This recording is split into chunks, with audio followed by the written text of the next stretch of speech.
এই বিষয়ে আলোচনার জন্য আজ আমাদের সঙ্গে স্টুডিওতে যোগ দিয়েছেন পুঁজিবাজার নিয়ন্ত্রক সংস্থা Bangladesh security and exchange commission বিএসসির নির্বাহী পরিচালক মোহাম্মদ রেজাউল করিম। এ সময়ের বাণিজ্যে রেজাউল ভাই আপনাকে স্বাগত। আপনাকেও স্বাগত এবং সময় টিভির সকল দর্শক শ্রোতাদের সালাম এবং শ্রদ্ধা। আচ্ছা রেজাউল ভাই, একটা বিষয় পরিষ্কার করবেন, আপনারা যেহেতু নিয়ন্ত্রক সংস্থার ঊর্ধ্বতন কর্মকর্তা হিসেবে রয়েছেন, দেশের পুঁজিবাজারের বর্তমান যে অবস্থা, মানে গতকালকে পর্যন্ত আমরা যে অবস্থা আসলে পর্যবেক্ষণ করেছি, সর্বনিম্ন আসলে লেনদেন আমরা গতকালকে লক্ষ্য করেছি বছরের। তো সেই হিসেবে আমি যদি আরেকটু আগে থেকে আসি, 400 কোটি টাকার লেনদেন কিংবা 500 কোটি টাকার লেনদেন সেটাও হয়েছে বেশ কয়েকদিনই হয়ে গেছে বিগত সময়ে। এত নিচে আসলে মানে দরপতনের এত বড় আসলে কোনো কারণ কি আপনারা দেখছেন কিনা, কিংবা আসলে কি ঘটছে সেটার যদি সার্বিকভাবে একটু আলোচনা করতেন। Good question, thank you so much. আসলে লেনদেনের পরিমাণ যদি অ্যাভারেজ লেনদেন দেখেন, আমাদের 2023 সালে অ্যাভারেজ লেনদেন ছিল 581 কোটি টাকার মতো।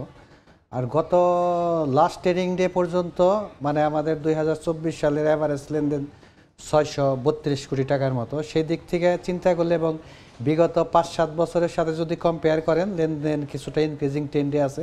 তো আমরা আশাবাদী যে 2025 সালে লেনদেনের পরিমাণ এবং মার্কেট অনেকটাই আপওয়ার্ড ট্রেন্ডে থাকবে বলে আমাদের প্রত্যাশা। স্পেশালি আমাদের যে ম্যাক্রো ইকোনমিক ইন্ডিকেটর, সেগুলো যদি আমরা অ্যানালাইসিস করি তাহলে দেখব যে আমাদের inward foreign remittance increasing trend, export increasing trend, specially high interest রেটের কারণে ক্যাপিটাল মার্কেটের ফান্ডের অপরচুনিটি কস্ট অনেকটাই বেশি, যে কারণে এখানে আমাদের যে নতুন ইনভেস্টর তারা নতুন করে ইনভেস্টমেন্ট আসতেছে না। অ্যাজ ওয়েল অ্যাজ আমাদের যেসব হাই নেটওয়ার্থ ইন্ডিভিজুয়াল এবং ইনস্টিটিউশনাল ইনভেস্টর আছে, ইয়ার এন্ডিংয়ের কারণে ডিসেম্বর মাসে তাদের অ্যাডজাস্টমেন্ট থাকে, তারা ফার্দার ইনভেস্টমেন্ট করার থেকে অনেক ক্ষেত্রেই বিরত থাকে। এবং আমরা আশাবাদী যে 2024 সালের লাস্ট কোয়ার্টারে ফরেন পোর্টফোলিও ইনভেস্টমেন্টটা ইনক্রিজিং ট্রেন্ড, যেটা মানে এই বছরের মানে ফার্স্ট 3 কোয়ার্টারে এটা ডাউনওয়ার্ড ট্রেন্ডে ছিল, এটা একটা পজিটিভ দিক। পাশাপাশি আমরা কাজ করতেছি যে কমিশন গভর্নর মহোদয়ের সাথেও এই বিষয়ে বিস্তারিত আলোচনা করেছেন। আমরা আশাবাদী যে ব্যাংকের দিক থেকেও বিনিয়োগ আগামীতে বাড়বে। পাশাপাশি যেসব মিউচুয়াল ফান্ড আছে, লিডিং ইনস্টিটিউশনাল ইনভেস্টর, তাদের ইনভেস্টমেন্ট আগামীতে বাড়বে বলে আমাদের প্রত্যাশা। কারণ বর্তমানে যে বাজার পরিস্থিতি অনেকটাই আন্ডার ভ্যালু এবং এখানে অনেক গুড ফান্ডামেন্টাল সিকিউরিটিজের প্রাইস আছে, যেটার মানে ফেয়ার ভ্যালু বা যদি আপনার ফেয়ার প্রাইস দেখেন মার্কেট প্রাইসের থেকে মনে করেন অনেক বেশি, মার্কেট প্রাইস কম আছে, যে কারণে এখানে যদি আমাদের যারা সাইডলাইনে আছে high net worth individual institutional investor, তারা আমরা আশাবাদী যে আগামীতে বিনিয়োগ আসবে এবং এখান থেকে একটা ভালো রিটার্ন। রেজাউল ভাই, আপনি আসলে আশার কথা বলছেন, বাট আশাটা আসলে কার্যকর ক্ষেত্রে কতটুকু প্রয়োগ হবে বা সেটা বাস্তবে কতটুকু দেখা যাবে সেটা নিয়ে কিন্তু অনেকের মনেই সন্দেহান আছে। কারণ বাজারে যারা বিনিয়োগকারী তাদের মধ্যে একটা সন্দেহ আশঙ্কা ঢুকে গেছে।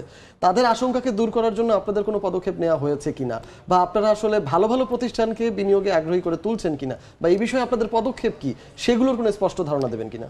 এখন আমরা যদি চিন্তা করি তাহলে আপনি এটাও স্বীকার করবেন এবং বাজারে একটা পারসেপশন আছে যে বর্তমানে যে বিনিয়োগকারীদের মধ্যে আস্থার একটা সংকট আছে। তাদের আস্থা বৃদ্ধির জন্য কমিশন কাজ করতেছে, স্পেশালি সরকারের সাথে এবং অন্যান্য রেগুলেটরের সাথে কোঅর্ডিনেশন অনেক বৃদ্ধি করা হয়েছে। আপনি জানবেন যে ক্যাপিটাল গেইন ট্যাক্স সেটা অনেকটাই কমানো হয়েছে এবং আমাদের যে ব্যাংকের যে স্পেশাল ফান্ড সেইটার মেয়াদ বৃদ্ধির জন্য কমিশন থেকে উদ্যোগ নেওয়া হয়েছে। আমরা আশাবাদী যে সেইটারও মেয়াদ এবং পরিমাণ বৃদ্ধি পাবে বলে আমাদের প্রত্যাশা। পাশাপাশি নেগেটিভ ইকুইটি একটা প্রবলেম বাজারের জন্য, এবং যে কারণে ধরেন যে আমাদের এখানে অনেক বেশি ফোর্স সেল আসছিল এবং প্যানিক সেল ছিল। তো সেই নেগেটিভ ইকুইটিরও সমন্বয়ের যে সময়সীমা প্রভিশনিংয়ের সেইটাও আগামীতে বৃদ্ধি পাবে এবং এখানে যে নেগেটিভ ইকুইটি কিভাবে এটা রাইট অফ করা যায় এবং সেখানে কোনো ধরনের ইনসেন্টিভ দেওয়ার সুযোগ আছে কিনা সেটা নিয়ে আমরা সরকারের সাথে কাজ করতেছি। খুব দ্রুতই আগামী সপ্তাহে সরকারের সাথে আমাদের একটা সভা আছে, সেখানে সরকারের পরামর্শক্রমে খুব দ্রুত এই ব্যাপারে উদ্যোগ নেওয়া হবে। পাশাপাশি যে আমাদের যে প্রাতিষ্ঠানিক বিনিয়োগকারী আছে তাদেরকে বিনিয়োগ বৃদ্ধির জন্য, তাদেরকে উৎসাহিত করার জন্য এবং আমাদের যারা বাজার মধ্যস্থতাকারী প্রতিষ্ঠান আছে সবাইকে নিয়ে কমিশন একসাথে কাজ করতেছে যাতে আগামীতে বাজারে আমরা পজিটিভ কিছু দেখতে পারি। স্পেশালি যেসব মিউচুয়াল ফান্ড এখন রেজিস্ট্রেশনের জন্য আন্ডার প্রসেসে আছে সেগুলোও দ্রুত রেজিস্ট্রেশনের দেওয়া হবে এবং সেখান থেকেও একটা নতুন ফান্ড ইনভেস্টমেন্ট আসবে বলে আমার প্রত্যাশা। এবং আপনি জানেন যে আইসিবিকে একটা সাবসিডাইজ রেটে 3000 কোটি টাকার একটা ফান্ড দেওয়া হয়েছে, সেখানে কমিশন থেকে আমরাও পার্সু করেছি। পাশাপাশি তার উল্লেখযোগ্য অংশ যেন পুঁজিবাজারে বিনিয়োগে আসে, গুড ফান্ডামেন্টাল সিকিউরিটিজে বিনিয়োগ করে, ইন্ডেক্স মোবাইল সিফটে বিনিয়োগ করে, সে ব্যাপারে আমরা আইসিবির সাথে কমিউনিকেট করতেছি। আমরা আশাবাদী যে আইসিবির দিক থেকে একটা বিনিয়োগ যদি মার্কেটে আসে তাহলে হাই ডিমান্ড ক্রিয়েট হবে। পাশাপাশি আমাদের যারা সাইডলাইনে আছে তারাও বিনিয়োগে আসলে মার্কেট একটু ইনক্রিজিং ট্রেন্ডে যাওয়া শুরু হলেই আমরা মনে করি যে বিনিয়োগকারীদের মধ্যে আস্থা ফিরে আসবে।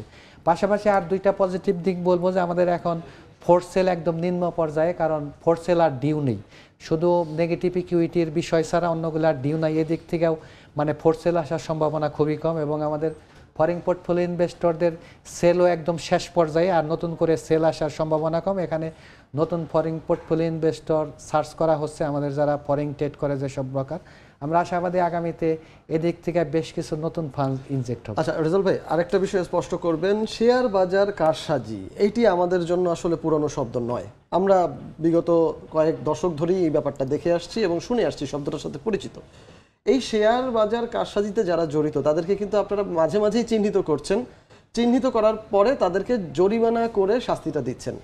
আসলে জরিমানাই কি একমাত্র উপশম? জরিমানা করলেই কি আসলে এই ধরনের মানে এই কর্মকাণ্ড কি বন্ধ হয়ে যাবে বা বন্ধ হচ্ছে, এরকম কি কোনো তথ্য আপনাদের কাছে আছে, নাকি আপনাদের আরো কোনো পদক্ষেপ নেওয়ার সম্ভাবনা রয়েছে বা আপনারা নিতে চাচ্ছেন? মানে কমিশন এখন কাজ করতেছে যে মার্কেট ম্যানিপুলেশন, ইনসাইডার ট্রেডিং যাতে কম হয় তার জন্য ধরেন যে অ্যাওয়ারনেস বাড়ানো এবং সেইটার কাজ করতেছে। সুপারভিশন মনিটরিং অনেক স্ট্রং করা হয়েছে, সার্ভেলেন্স অনেক স্ট্রং করা হয়েছে, যাতে করে যে প্রাথমিকভাবে যারা এই ধরনের ম্যানিপুলেটিভ অ্যাটেম্প নিবে তাদেরকে প্রাথমিকভাবে আইডেন্টিফাই করে যাতে ম্যানিপুলেশনের মাধ্যমে সাধারণ বিনিয়োগকারী ক্ষতিগ্রস্ত না হয় সেই বিষয়ে কমিশন কাজ করতেছে। আর ওয়ার্ল্ড ওয়াইজ প্র্যাকটিস যে আপনি মনিটরিং পেনাল্টির মাধ্যমে মানে যারা এই ধরনের অ্যাক্টিভিটিস ইনভলভ হয়, ম্যাল প্র্যাকটিসে ইনভলভ হয়, তাদেরকে শাস্তির আওতায় নিয়ে আসা হয় এবং তারা যাতে ভবিষ্যতে এই ধরনের অ্যাক্টিভিটিস থেকে বিরত থাকে এবং পাশাপাশি অন্য যারা এই ধরনের অ্যাক্টিভিটিস করার চিন্তা করবে তারাও যেন করতে সাহস না পায়। যে কারণে ওয়ার্ল্ডের মানে অন্যান্য দেশে কিন্তু জরিমানার হার আমাদের দেশের থেকে অনেক বেশি। অনেক ক্ষেত্রে যে পরিমাণ গেইন রিয়ালাইজ করে তার 3 টাইমস অ্যান্ড অ্যাবভ পর্যন্ত জরিমানা করা হয়। তো আমাদের বিগত কমিশন জরিমানার হার 50% পর্যন্ত করেছে, বর্তমান কমিশন এটা অলমোস্ট 100% কাছাকাছি করতেছে এবং আমরা মনে করি যে এর মাধ্যমে আমরা মার্কেটে একটা মেসেজ দিতে চাই, যারা বিভিন্ন ধরনের ম্যাল প্র্যাকটিস করবে, মার্কেট ম্যানিপুলেশন ইনভলভ হবে, অ্যাটেম্প নেবে এবং ইনসাইডার ট্রেডিং ইনভলভ হবে, তাদেরকে দ্রুত শাস্তির আওতায় নিয়ে আসা হবে এবং এইটা যাতে করতে কেউ সাহস না পায় আগামীতে, সেই ধরনের একটা মেসেজ দেওয়া। গভর্নেন্স এবং কমপ্লায়েন্সের ক্ষেত্রে কমিশনের কোনো কম্প্রোমাইজ নাই, এটা স্ট্রং মেসেজ বর্তমান কমিশনের দিক থেকে যে যারাই যে কোনো ধরনের মার্কেট ম্যাল প্র্যাকটিস করবে তাদেরকে দ্রুত আইডেন্টিফাই করে শাস্তির আওতায় নিয়ে আসা হবে। আমরা মনে করি যে এর মাধ্যমে বাজারে গভর্নেন্স অনেক বেশি এনশিওর হবে এবং এর মাধ্যমে বিনিয়োগকারী অনেক বেশি আশ্বস্ত হবে এবং আগামীতে বিনিয়োগকারীদের মধ্যে অনেক বেশি আস্থা বৃদ্ধি পাবে। রেজাল ভাই, একটা কোশ্চেন, আপনি খুব সংক্ষেপেই আসলে উত্তরটা দেবেন, যে আইসিবিকে সম্প্রতি সরকার অর্থ সহায়তা দিয়েছে এই পুঁজিবাজারকে গতিশীল করতে। আপনি বলছিলেন যে আইসিবির সাথে আপনাদের আলোচনা চলছে। আসলে এই অর্থ সহায়তা দেওয়ার পরে পুঁজিবাজার যে গতিশীল হওয়ার চেয়ে এখন যে আসলে এই যে পিছিয়ে গেল বা গত কয়েকদিনের ভিতরে সর্বনিম্ন জায়গায় চলে আসলো লেনদেনের অঙ্কে, তো এই জায়গাতে আসলে আইসিবির ভূমিকা কি ছিল বা তারা আসলে কতটুকু এটাকে গতিশীল করতে পারবে বলে আপনারা আসলে যারা পরিচালনা কমিটিতে আছেন তারা কতটুকু বিশ্বাস করেন? আসলে আইসিবির এই ফান্ডটা ধরেন যে দুইটা পারপাজ ইউজ হবে। একটা হলো হাই কস্ট ডেট পরিশোধ করবে, এইটা যদি করে তাহলে তার কিন্তু একটা ফাইন্যান্সিয়াল কস্ট সেভিংস হবে, সেই ক্ষেত্রে আইসিবির একটা মানে আর্থিক সক্ষমতা বাড়বে। পাশাপাশি একটা অংশ পুঁজিবাজারে বিনিয়োগ করবে। বর্তমানে যেহেতু পুঁজিবাজার অনেকটা আন্ডার ভ্যালু, সেখানে যদি গুড ফান্ডামেন্টাল সিকিউরিটিজে বিনিয়োগ করে রিটার্ন ম্যাক্সিমাইজ করতে পারে, মার্কেটে এটা একটা মেসেজ যাবে যে আইসিবি সাপোর্টিভ রোল প্লে করতেছে। এইটার পাশাপাশি অন্য অন্য যেসব ইনস্টিটিউশনাল ইনভেস্টর আছে, হাই নেট ওয়ার্থ ইন্ডিভিজুয়াল আছে, তারাও আমরা মনে করি যে আগামীতে সাপোর্টিং রোল প্লে করবে। এর মাধ্যমে আগামীতে লেনদেনের পরিমাণ বাড়বে এবং বাজার আপওয়ার্ড ট্রেন্ডের থাকবে বলে আমাদের প্রত্যাশা। তো আমরা মনে করি যে 2025 সাল পুঁজিবাজারের জন্য একটা ভালো বুলিশ ট্রেন্ড থাকবে, আমরা আশাবাদী। কারণ আমাদের যে পারিপার্শ্বিক দেশে সব দেশে এই পুঁজিবাজার কিন্তু আপওয়ার্ড ট্রেন্ডে আছে, আমাদের মার্কেটটা অনেকটাই আন্ডার ভ্যালু। আমরা আশাবাদী যে এখান থেকে আমরা খুব দ্রুত বাউন্স ব্যাক করবো এবং আগামীতে মার্কেট একটা ভালো সিচুয়েশন আমরা দেখতে পাবো। আপনার এই আশার বাস্তবায়ন হোক 2025-এ, সেটাই বাস্তবে রূপ নিক, তাতে করে বাংলাদেশের অর্থনীতি সচল হবে, শক্তিশালী হবে, সবল হবে, এটা আমরা সকলেই প্রত্যাশা করি। অনেক ধন্যবাদ আপনাকে রেজাল ভাই আমাদের সাথে স্টুডিওতে এত কষ্ট করে এসে যোগ দেওয়ার জন্য। আপনাকে অনেক ধন্যবাদ। আমাদের সঙ্গে শেয়ার বাজার পরিস্থিতি নিয়ে আলোচনা করতে আজ স্টুডিওতে উপস্থিত ছিলেন বিএসইসির নির্বাহী পরিচালক জনাব মোহাম্মদ রেজাউল করিম।